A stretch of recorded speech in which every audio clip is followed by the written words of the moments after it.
नमस्कार विद्यार्थी मित्रांनो, एमपीएससी ट्रिक्स या यूट्यूब चॅनलवर तुमचं स्वागत। मी अजय कुमार गोसावी। आज आपण लेक्चरला सुरुवात करतोय। या लेक्चरमध्ये काही महत्त्वाचे प्रश्न आपण बघणार आहोत। या प्रश्नाला सुरुवात करण्याअगोदर एक महत्त्वाची रिमाइंडर, ती म्हणजे की करा गुगल प्ले स्टोअरवर जाऊन MPSC tricks bye Ajay Kumar असं सर्च करा। अशा प्रकारे आपला अँड्रॉइड ॲप तुम्हाला त्या ठिकाणी पाहायला मिळेल। डिस्क्रिप्शन बॉक्समध्ये मी तुम्हाला त्याची लिंक देतोय। अँड्रॉइड ॲप डाउनलोड करायची तर त्या ठिकाणी जाऊन तुम्ही ते डाउनलोड करू शकता। या ॲपवर गेल्यानंतर वेगवेगळे कोर्सेस तर आहेतच, पण सध्या आपला एक महत्त्वाचा कोर्स सध्या तिथं आलेला आहे, तो म्हणजे चालू घडामोडी 2022चा।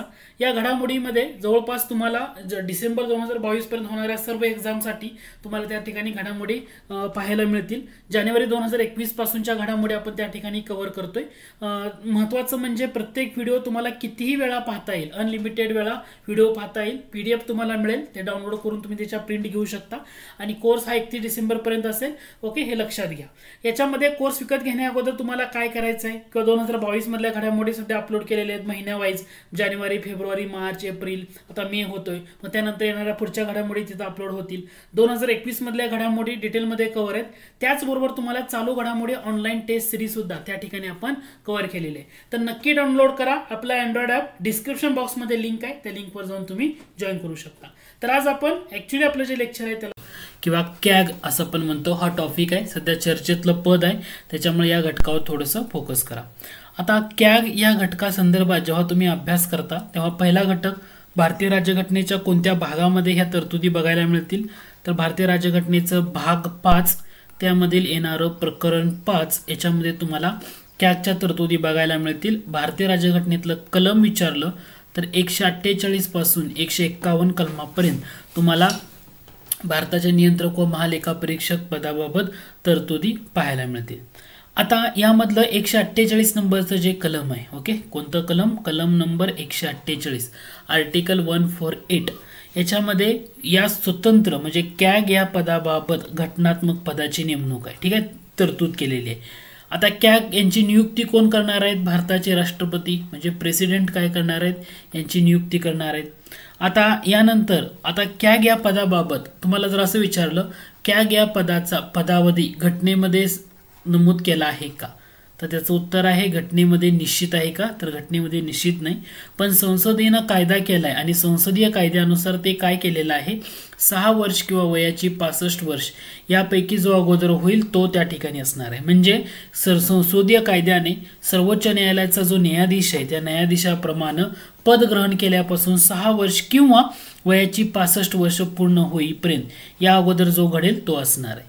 आता यांना राजीनामा द्यायचा असेल, कॅगवाल्यांना राजीनामा द्यायचा, तर ते प्रेसिडेंटलाच देणार आहेत, कारण नियुक्ती कोण करताय? प्रेसिडेंट करतायत। म्हणजे राजीनामा सुद्धा राष्ट्रपतींना उद्देशून दिला जातो। आणि ही जी पद्धत आहे पदावरून दूर करण्याची, ती सर्वोच्च न्यायालयाचं, ओके, सर्वोच्च न्यायालय म्हणजे सुप्रीम कोर्ट, तर सुप्रीम कोर्टाच्या न्यायाधीशाला जसं पदावरून दूर केलं जातं त्या पद्धतीनं तुम्हाला कॅग यांना पदावरून दूर केलं जातं, केवळ घटनेमध्ये सांगितलेल्या पद्धतीनं। आता याच्यामध्ये दुसरं महत्त्वाची गोष्ट मी असं म्हटलं, कॅग या पदाची नियुक्ती राष्ट्रपती करतात। मग हे राष्ट्रपतीच्या मर्जीनं पद धारण करतात का? राष्ट्रपतीच्या मर्जीनं पद धारण करतात का? तर राष्ट्रपतीच्या मर्जीनं असं विचारलं तर उत्तर आहे नो। जरी कॅग या पदाची नियुक्ती राष्ट्रपती मार्फत होत असली तरी राष्ट्रपतीच्या मर्जीनं पद धारण करत नाहीत। यांना जे वेतन मिळणार आहे तर ते वेतन कसं असणार आहे, तर सर्वोच्च न्यायालय जे आपले आहे सुप्रीम कोर्ट, त्या सुप्रीम कोर्टाच्या न्यायाधीशाला जसं वेतन आहे तसं त्यांना वेतन इतकं मिळणार आहे, ठीक आहे। या महालेखापरीक्षक यांचं कार्यालय असू द्या, कर्मचारी असू द्या, सर्वांचा जो पगारानं भत्ते, पेन्शन हे भारताच्या संचित निधीवर असतं, हे तुम्हाला इथं लक्षात ठेवणं गरजेचं आहे। सॉरी, आता कॅग या पदाबाबत भारतीय राज्यघटनेतलं कलम घ्या 149, 148 समजलं, तरतूद केलेले 149 या पदामध्ये, या कलमामध्ये काय सांगितले, तर हे जे कॅग आहेत यांची कर्तव्य आणि अधिकार निश्चित करण्याचा अधिकार दिलाय। तर 149 कलमामध्ये असं सांगितलंय, कॅग या पदाबाबत असणारी कर्तव्य आणि अधिकार हे निश्चित करण्याचा अधिकार कोणाला, तर तो अधिकार आहे संसदेला. ओके, हे 149 मध्ये सांगितलंय. कलम 149 मध्ये काय सांगितलंय, महालेखापरीक्षकांच्या कर्तव्य आणि अधिकार निश्चित करण्याचा अधिकार संसदेला. म्हणून संसदेने जो कायदा केला यांचा अधिकार व सेवा शर्ती कायदा म्हटलं जातं. कॅगचे अधिकार व सेवा शर्ती कायदा, कॅगचे अधिकार व सेवा शर्ती कायदा संसदेने केलेला कायदा कोणत्या वर्षीचा आहे, 1971चा आहे. संसदेने केलेला कायदा कोणत्या वर्षाचा आहे, 1971चा आहे, हे लक्षात घ्या. आता यामध्ये तुम्हाला घटक फक्त समजून घ्या. नियंत्रक व महालेखा परीक्षकचा जो कायदा आहे तो 1971चा आहे. याच्यामध्ये मग बराचसा घटक तुम्हाला पाहायला मिळतो. क्लिअर झाला इथपर्यंतचा मुद्दा. म्हणजे कॅग या पदाबाबत जेव्हा तुम्हाला काय विचारलं जाईल तर यामध्ये हे महत्वाचे मुद्दे तुम्हाला फोकस करावे लागतील. क्लिअर होते.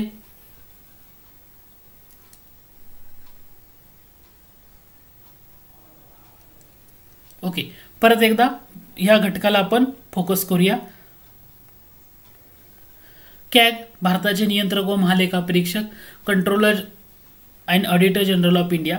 घटनेच्या कोणत्या भागामध्ये, भाग 5 मध्ये, प्रकरण 5, कलम 148 ते 151, कलम 148 ते कलम 151 मध्ये या सगळ्या तरतुदी तुम्हाला दिलेल्या आहेत, हे पाहता येईल. कलम 148 भारताचे नियंत्रक व महालेखा परीक्षक, स्वतंत्र घटनात्मक पदाची तरतूद, नियुक्ती करण्याचं काम राष्ट्रपती, राष्ट्रपतींनी नियुक्ती. ओके, पदावधी दिलाय का यांचा घटनेमध्ये, निश्चित नाही, परंतु संसदीय कायद्यानुसार सर्वोच्च न्यायालयाचा जो न्यायाधीश आहे त्या न्यायाधीशाप्रमाणे पद ग्रहण केल्यापासून 6 वर्ष ते वयाची 65 वर्ष. पण तुम्हाला जर असं दिलं कॅग या पदाचा पदावधी घटनेत निश्चित नाही, तुमचं विधान बरोबर आहे, हे लक्षात घ्या. कॅग या पदाचा पदावधी घटनेमध्ये दिलाय का, तर तो दिलेला नाही, हे तुम्हाला इथं लक्षात आलं पाहिजे. त्याच्यानंतर राजीनामा राष्ट्रपतींना उद्देशून, पदावरून दूर करण्याची पद्धत सर्वोच्च न्यायालयाच्या न्यायाधीशाप्रमाणे घटनेत सांगितलेल्या पद्धतीनं. नियुक्ती जरी, हे वाक्य खूप महत्वाचं आहे, कारण तुम्हाला जेव्हा प्रश्न विचारला जातो ना या वाक्यावर बराचसा घटक अवलंबून असतो, तुम्हाला लक्षात घ्या. मी आता तुम्हाला सांगतोय पण जेव्हा तुम्ही प्रश्न बघाल तेव्हा तुम्हाला त्याची आयडिया येईल. नियुक्ती जरी राष्ट्रपती मार्फत जर होत असली तरी राष्ट्रपतीच्या मर्जीने हे पद धारण करत नाहीत, हे लक्षात घ्या. आणि वेतन कसं आहे, सर्वोच्च न्यायालयाच्या न्यायाधीशा इतकं त्यांना वेतन आहे. आता यांचा महालेखा परीक्षकांचं कार्यालय, कर्मचारी सगळ्यांचा पगार आणि भत्ता कशावर अवलंबून असतं, भारताच्या संचित निधीवर प्रभारित असतात, हे तुम्हाला या ठिकाणी लक्षात असू द्या. आता एकदा कॅग पदावर तुम्ही कार्य करताय आणि तुम्ही त्यानंतर निवृत्त झाला, ते झाल्यानंतर भारत सरकार असू द्या किंवा राज्य शासन असू द्या यांच्या नियंत्रणाखाली कोणतंही लाभाचं पद कॅग पदी असणाऱ्या व्यक्ती धारण करू शकत नाही, हा महत्वाचा घटक आहे. त्यानंतर आर्टिकल 149, मी तुम्हाला ह्याच्यावर आयोगानं बऱ्याच वेळा कन्फ्यूज केले. आर्टिकल 149 म्हणजे या आर्टिकलनुसार महालेखा परीक्षकांचं कर्तव्य आणि अधिकार हे जे निश्चित करण्याचा अधिकार कोणाला दिलाय, तर निश्चित करण्याचा अधिकार संसदेला दिलाय. कोणाला दिलाय, संसदेला. म्हणून संसदेनं कायदा केला 1971 साली बघा, की महालेखा परीक्षक, नियंत्रक व महालेखा परीक्षक कर्तव्य आणि अधिकार सेवा शर्ती कायदा, कर्तव्य आणि अधिकार सेवा शर्ती कायदा 1971, हे तुम्हाला लक्षात ठेवणं गरजेचं आहे. एमपीएससी प्रश्न येताना 1969 करते, 1976 करते, यामध्ये गफलत करू नका. 76 मध्ये काय केलंय, याच्यामध्ये सुधारणा केली, म्हणजे लेखाविषयक कामं काढून घेण्यात आली आणि फक्त लेखा परीक्षण करणं काम हे महालेखा परीक्षकाचं म्हणजे कॅगचं आहे, एवढा घटक यामध्ये ठेवण्यात आलेला आहे. ठीक आहे, हे तर तुम्ही एवढं लक्षात असू द्या. आणि 151 कलमानुसार, इथे 151 पाहिजे, 151 कलमानुसार राज्यपाल विधिमंडळासमोर जो कॅगचा अहवाल आहे तो मांडण्याची व्यवस्था करतील. मग आता याच्यावर कसं होतं, जेव्हा आर्टिकल थोडंसं डीपमध्ये विचारलं जातं ना तेव्हा ते मेन्समध्ये असतं. म्हणजे फॉर एक्झाम्पल प्रश्न बघा, भारतीय राज्यघटनेतील कोणत्या कलमानुसार कॅग भारताच्या राष्ट्रपतीस व राज्याच्या राज्यपालास लेखांकन अहवाल सादर करतो. अहवाल म्हटलं की तो तुमचा सगळ्यात शेवटचा आर्टिकल 151 म्हणजे पर्याय क्रमांक 4 येतो, की राष्ट्रपतीला सादर करण्याचा अहवाल, राज्यपालाला सादर करण्याचा अहवाल, कॅगचं हे 151 अहवाल सादर करते म्हणलं की कलम 151 इथं तुम्हाला लक्षात ठेवणं गरजेचं आहे. ठीक आहे, ह्या पॉईंट इथं तुम्हाला लक्षात घ्या. 151 पाहिजे, काय पाहिजे, 151 पाहिजे. ओके, त्याच्यानंतर भारताचा नियंत्रक व महालेखा परीक्षकाला संविधानाच्या कोणत्या कलमाद्वारे विशेष दर्जा दिलाय? संपलं. 148 ते 151 यामध्ये गफलत व्हायचं नाही. 40 ते 50 वगैरे असं. 148 ते 151 हे आर्टिकल तुमच्या लक्षात आलं पाहिजे. ठीक आहे. पुढचा प्रश्न आहे बघा. पुढचा प्रश्न आहे भारताच्या नियंत्रक व महालेखा परीक्षकाबाबत तुम्हाला 2 विधानं दिलीत आणि म्हटले कोणतं विधान बरोबर आहे.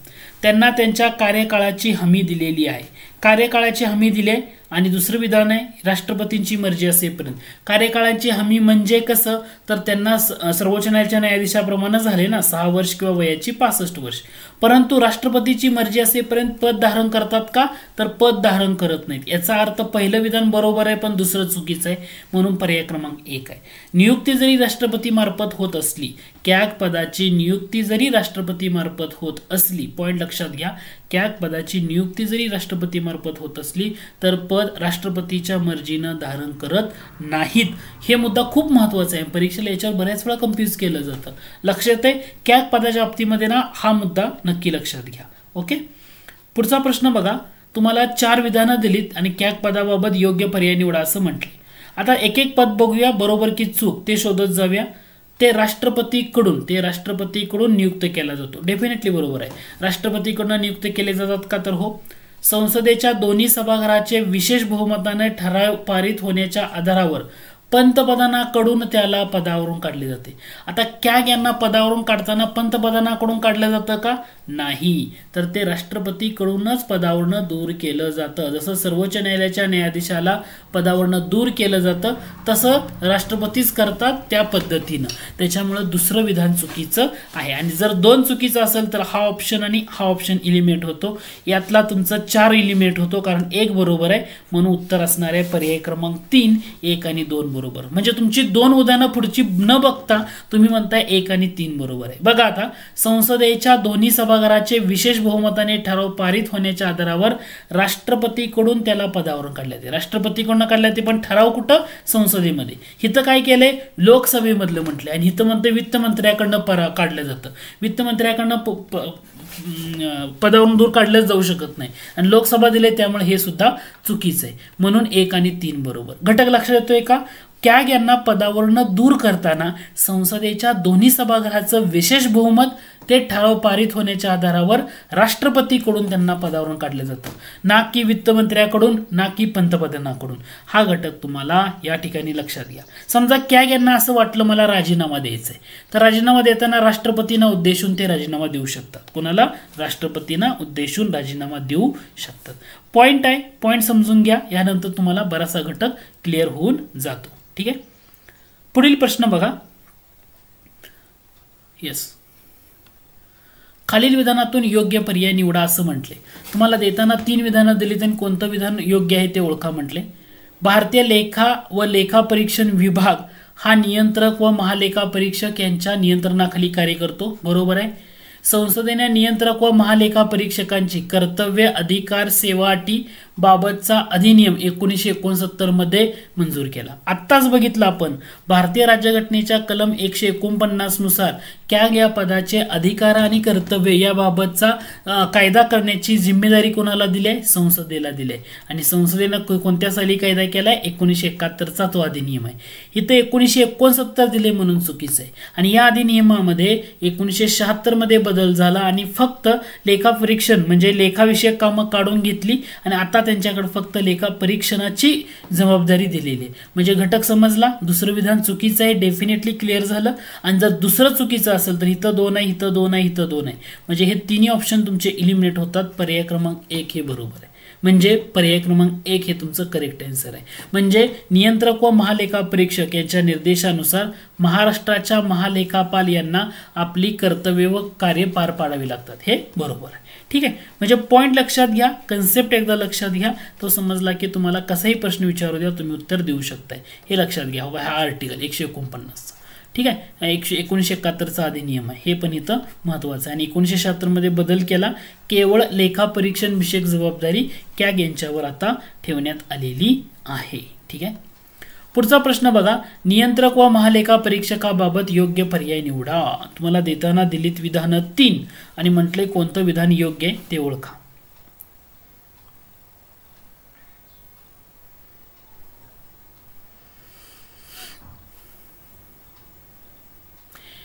आता यामध्ये बघा, नियंत्रक व महालेखा परीक्षक यांना भारताच्या मुख्य निर्वाचन आयुक्तांच्या बरोबरीचा, म्हणजे मुख्य निवडणूक आयुक्त आहेत ना त्यांच्या बरोबरीचा दर्जा असतो, परंतु अग्रक्रम तालिकेनुसार राज्यसभेच्या उपाध्यक्षापेक्षा त्यांचे स्थान वरचे आहे.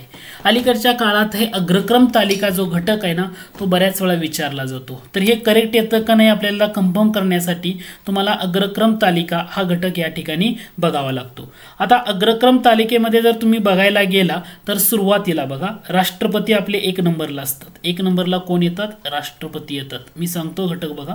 2 नंबरला उपराष्ट्रपती, 3 नंबरला प्राईम मिनिस्टर, 4 नंबरला राज्यपाल, 5 नंबरला माजी राष्ट्रपती, माजी प्रेसिडेंट असतात 5 नंबरला.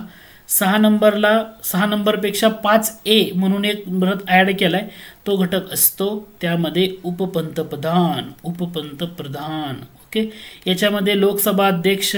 मग 6 नंबरला बघा, लोकसभेचे अध्यक्ष असतात, लोकसभा अध्यक्ष असतात, भारताचे सरन्यायाधीश असतात, केंद्रातील कॅबिनेट मंत्री असतात, मुख्यमंत्री, नीती आयोगाचे उपाध्यक्ष, माजी पंतप्रधान, राज्यसभेतील विरोधी पक्षनेते, हा सगळा घटक तुम्हाला या ठिकाणी बघायला मिळतो. आता याच्यावर मी डिटेलमध्ये आपण एक स्पेशल लेक्चर ठेवतोय, अग्रक्रम तालिका, ते नक्की बघा, त्यामध्ये मी जरूर मेन्शन केलेलं आहे. त्यानंतर तुम्हाला तिथं मेन्शन केले, त्यामुळे मी इथं जास्त एक्सप्लेन करत बसत नाही. 7A मध्ये भारतरत्न व्यक्ती वगैरे असा घटक दिलेला जातो. मग तुम्हाला काय म्हटले? मुख्य निवडणूक आयुक्त म्हटले. मुख्य निवडणूक आयुक्तांचा अग्रक्रम तालिकेमध्ये क्रमांक येतो 9A, आणि यामध्येच तुम्हाला काय म्हटले? यांच्या बरोबरीचा दर्जा कॅग यांचा असतो. तर महालेखा परीक्षकांचा 9Aचा दर्जा जो आहे या 9Aच्या दर्जा बरोबर असतो, त्यामुळे हे विधान बरोबर आहे. परंतु राज्यसभेच्या उपाध्यक्षापेक्षा त्यांचे स्थान वरचे आहे, हे सुद्धा या ठिकाणी तुमचं बरोबर ठरतं, विधान बरोबर ठरतं. ओके, राज्यसभा उपाध्यक्षांचं स्थान त्याच्या खाली येतं, 10 नंबरला खालच्या साईडला, 9Aच्या पुढं येतं. ओके, म्हणजे तुम्हाला या ठिकाणी काय करायचं आहे, तर तुम्हाला हा घटक आहे ना, हा घटक या ठिकाणी समजून घ्यायचा आहे किंवा तो लक्षात ठेवायचा आहे.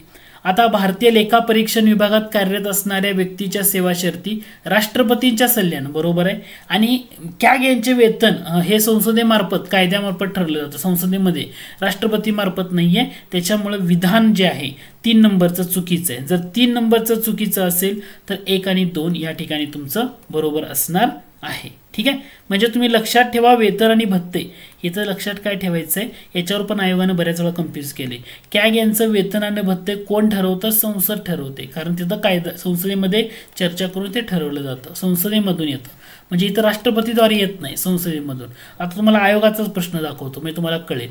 बघा, ASO मुख्याला म्हटलं होतं, नियंत्रक व महालेखा परीक्षक यांचे वेतन आणि भत्ते संसदेकडून निश्चित केले जातात. ओके, आणि जो अग्रक्रम तालिकेचा जो प्रश्न आहे, अग्रक्रम तालिका या ठिकाणी म्हणतोय आपण ना, त्याच्यावर आपण एक सेपरेट व्हिडिओ घेतोय, तो व्हिडिओ बघा, तुम्हाला जास्त फायदा होईल. 10 ते 12 मिनिटच जातील तुमचे, पण या व्हिडिओमधून तुमचा जो घटक आहे तो तुमचा त्या ठिकाणी क्लिअर होऊन जाईल.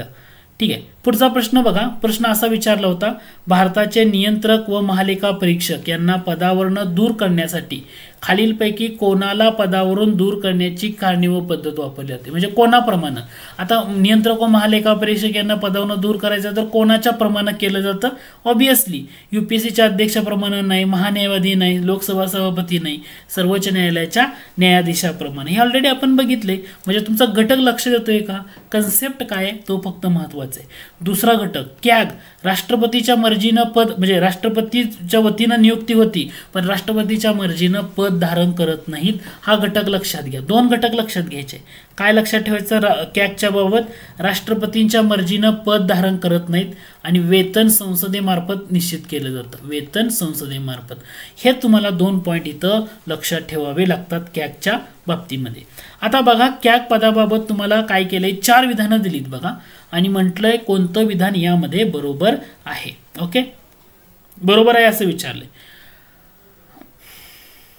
आता कॅग पदाबाबत त्यांची नेमणूक राष्ट्रपतीद्वारे इथंपर्यंत बरोबर आहे, पण 5 वर्षाचा कार्यकाळ नसतो ना, त्यांची नेमणूक राष्ट्रपतीद्वारे पण 6 वर्ष किंवा वयाची 65 वर्ष. इथं 5 वर्ष दिल्यामुळे हे चुकीचं आहे, हे बरोबर आहे. त्यामुळे पहिलं विधान चुकीचं आहे. लक्षात येतंय का? त्यांचे वेतन आणि सेवा शर्ती राष्ट्रपतीद्वारे नाही, त्यांचे वेतन आणि सेवा शर्ती संसदेमार्फत निश्चित केले जातात. संसद इथं राष्ट्रपती यायला नको होतं, ते सुद्धा विधान चुकीचं आहे. राष्ट्रपतीद्वारे स्वतःहून त्याच पदावरून दायर केले ते नाही. सर्वोच्च न्यायालयाच्या न्यायाधीशाला जसं पदावरून दूर केलं तर तसं स्वतःहून नाही, स्वतःहून म्हटल्यामुळे चुकीचं आहे. आणि चौथं बघा, नियंत्रक व महालेखापरीक्षक कर्तव्य अधिकार सेवा शर्ती अधिनियम 1973चा नाही, तो अधिनियम आहे 1971चा. तुमच्या लक्षात येतंय का? बघा, आयोग एकदा 1969 देते, कधी 1973 देते, कधी 1976 देते. लक्षात ठेवा, तो अधिनियम कधीचा आहे? 1971. कारण भारतीय राज्यघटनेतलं कलम 149 काय सांगतं? भारतीय राज्यघटनेतलं कलम 149 काय सांगतं? महालेखा परीक्षकांच्या कर्तव्य व अधिकार निश्चित करण्याचा अधिकार कोणाला आहे? तर तो अधिकार संसदेला आहे. आणि संसदेनं 1971चा अधिनियम मंजूर केला. 76 मध्ये त्यात सुधारणा केली आणि फक्त लेखापरीक्षण विषयक जबाबदारी या कॅगकडे सोपवलेली होती. पॉइंट लक्षात आला, मुद्दा लक्षात आला, मग तुम्हाला या ठिकाणी काही प्रॉब्लेम येणार नाही. ठीक आहे, आता आणखी पुढे प्रश्न बघूया, थोडासा पॅटर्न. हे मी ऑलरेडी एक्सप्लेन केले. भारताच्या नियंत्रक व महालेखा परीक्षकाबाबत कोणते विधान बरोबर आहे? भारताचा नियंत्रक व महालेखा परीक्षक भारतीय राज्यघटनेच्या कलम 148 नुसार, भारतीय राज्यघटनेच्या कलम 148 नुसार राष्ट्रपती नियुक्ती करतात, बरोबर आहे. शासकीय खर्चाचं लेखापरीक्षण करणं प्रमुख कार्य आहे, बरोबर आहे. नियंत्रक व महालेखा परीक्षक आपला अहवाल संसदेला सादर करतात, नाही. नियंत्रक व महालेखा परीक्षक काय करतात? अहवाल आता रिस्पेक्टिव्हली असेल राष्ट्रपतींना सादर करतात. भारताचा असेल एखाद्या घटकाचा राष्ट्रपतीला, राज्याच्या बाबतीमध्ये असेल तर तो राज्यपालांना सादर करतात. आणि मग त्या राष्ट्रपतीची जिम्मेदारी असते की संसदेसमोर मांडायचं, पण ते सादर करताना डायरेक्ट संसदेला नाही करत, राष्ट्रपतीला सादर करतात. इथं तुम्हाला संसदेला दिलंय, याचा अर्थ हे तिसरं विधान डेफिनेटली चुकीचं आहे आणि 1 आणि 2 बरोबर आहे, म्हणून पर्याय क्रमांक 1 आहे. म्हणून कॅग पदाच्या बाबतीमध्ये तुम्हाला काय काय लक्षात ठेवायचं? कॅग पदाची नेमणूक जरी राष्ट्रपती मार्फत होत असली तरी राष्ट्रपतीच्या मर्जीनं पद धारण करत नाहीत. दुसरं म्हणजे वेतन हे संसदेमार्फत ठरवलं जातं, राष्ट्रपती ठरवत नाहीत कॅग पदाचं. दुसरा महत्वाचा घटक, कॅग पदाचा जो कार्यकाळ आहे 6 वर्ष किंवा वयाची 65 वर्ष हा आहे. पदावधी निश्चित केला नव्हता, पण संसदीय कायद्यानुसार तो सर्वोच्च न्यायालयाच्या न्यायाधीशाप्रमाणे केलाय, त्याच्यामुळे तो घटक या ठिकाणी चर्चेत आला होता.